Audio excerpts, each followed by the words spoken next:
Hello and welcome. This is Cheryl. Thank you so much for joining me today.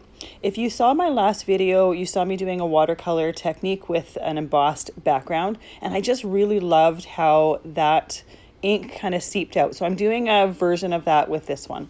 So I have a new 3D embossing folder from Spellbinders here that I'm using, and I haven't used a 3D embossing folder from Spellbinders in a long time. So I did do some experimenting with the stacking in my machine before recording this video.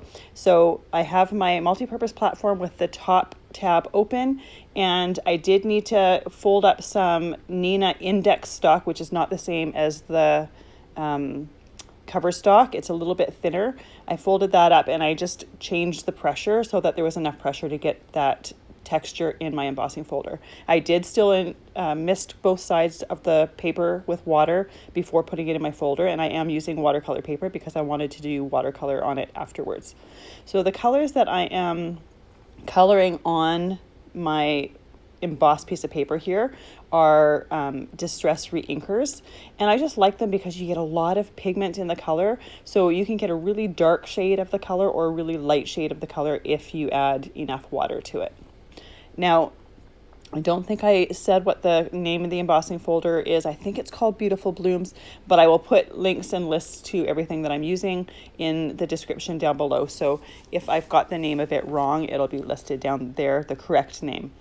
So I'm taking my color, I'm using the flower color first, and I am coloring my flower. I did mix a lot of water in to start with because I wanted to have a lot of lights and dark shades to this flower. And there's a lot of different petals on this flower, so I want to do a light shade first, and then I wanted to go back in and just dot some of the dark shade. And because I've got enough moisture on my paper, that dark shade is going to seep into the light shade, and it's just going to kind of blend it naturally and just give it a little bit of shadow and highlight. The color that I'm using for this is Shaded Lilac, and I didn't even realize this about this color when I was doing it.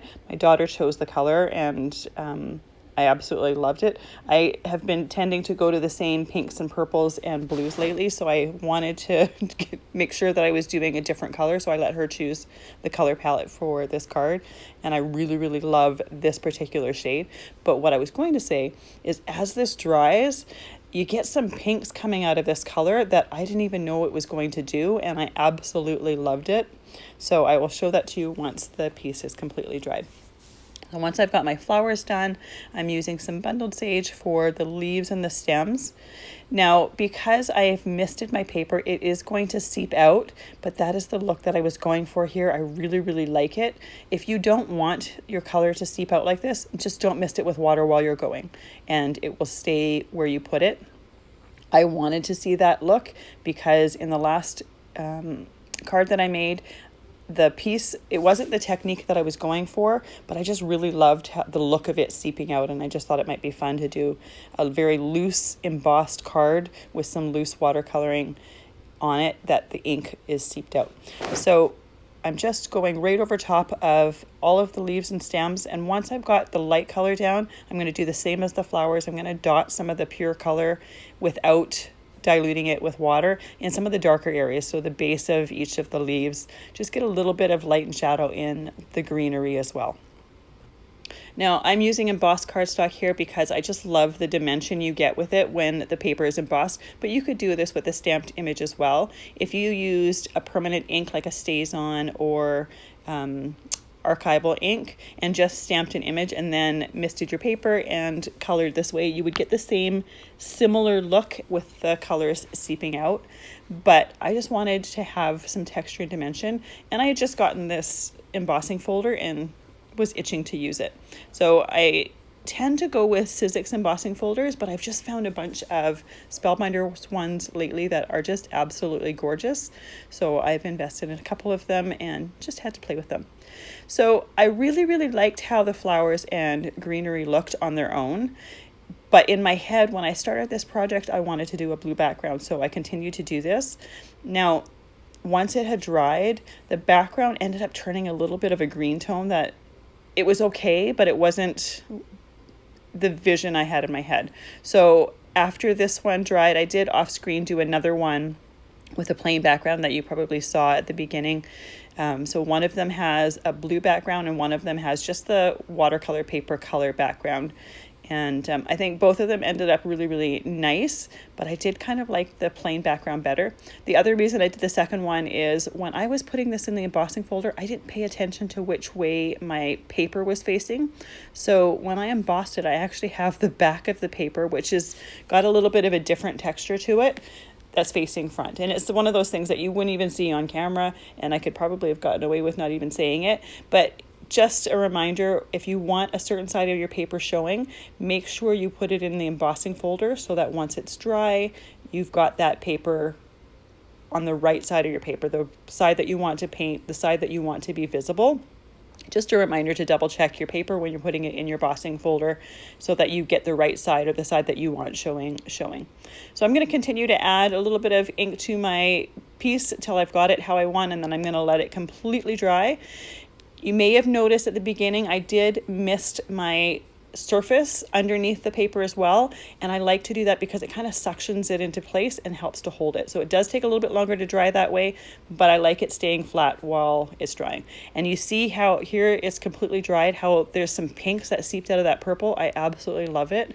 I'm kind of obsessed with those pinks. I thought it was really, really cool the way it did that. Once this piece is dry, I wanted to add a little bit of shimmer just to the embossed areas. So I'm taking my dried papers here and I'm using some Spellbinders dye tape, and I'm just putting it on the side of the embossing folder that the texture comes out, and I'm taping it in place so that it doesn't shift on me. I did need to use the dye tape to hold it in place. If you didn't necessarily need to hold it in place, you could just place it, but because my paper warped a lot because I used a lot of moisture at the beginning technique, I definitely wanted to make sure that it wasn't going to shift on me. I'm using some water in a spray bottle here that I've got some Perfect Pearls in, and I've just got the plain Perfect Pearls, so it's not going to add any color to this, it's just going to add some shimmer. This is my first time using Perfect Pearls mist or sprays with a Spellbinders embossing folder. I've done it many, many times with Sizzix, and I don't know if it's a different type of plastic or just the fact that it's a brand new embossing folder, but the mist really, really beat it up on the embossing folder, and I wasn't expecting that. So I'm going to keep playing with this in the future and just see if maybe doing it more times on the same embossing folder stops that beating. But just be aware with the embossing folder when you're using it, especially the Spellbinders ones, that it may bead on there. I didn't actually mind it with the look. I was just kind of surprised. So this one here is the Perfect Pearl color. There's not a lot of color to it, so you probably don't even see the shimmer to it, but it just adds a little bit of a subtle shimmer to that embossed image. For the second one, the one that has the colored background, I'm going to use some mica spray from Ranger, and this is just going to add more of a gold shimmer to it. So I'm doing the exact same technique. I'm spraying it on the side of the folder that has the raised areas indented in so that it goes on my raised areas of my card, and then I'm using the straight edge of a paper towel and I'm just wiping off the excess that would be on the background. Because I only want this spray to go on the raised area of my card, by doing this, it's not going to have the spray on the background. If you happen to miss some and you get a little bit of spray on your background, it's really not a big deal. It's just not the look that I was going for. I definitely like this spray a lot better because it had a lot more color to it and I got a lot more shimmer. So this is it. Once I've got it on there, I'm going to let it completely dry, and then I'm going to glue those pieces to the fronts of my cards. I'm using some Distressed Collage Medium. I like it because it dries completely clear and completely matte. So if by chance anything happens to squeeze out from under the piece that I'm gluing, you won't be able to see it because it's completely matte and completely clear. I'm using this Hello die from this Spellbinders die set that I just recently got. So it has a shadow to it and a script font. I did one with gold with a green background for one of the cards, and then I did one with a pink background, and I took some of the watercolor paper, painted it with the Perfect Pearls in water, which is the same Perfect Pearls that I had in the mist, so that those would coordinate well together. But I did want to get a little bit of a metallic sheen on that script. So by doing that on a scrap, A, I'm using scraps, and B, I'm just getting a nice coordination here. And I found that just spraying it on that paper, on some scrap paper, which I did on a second piece, didn't get enough shimmer. But so by painting it, I was able to control how much shimmer I got. I die cut and layered them together off screen and then glued them on top of my cards and put an acrylic block on there to hold it in place while it dried. And I absolutely loved how these turned out. And the daughter that chose the color palette, she's claimed the cards, so they're already hers. But which one is your favorite? Just, do you like the one with the colored background or the plain background? I'm just curious if you have the same preference as I do. Once again, thank you so much for spending your time with me. I really appreciate it. Have a fabulous day.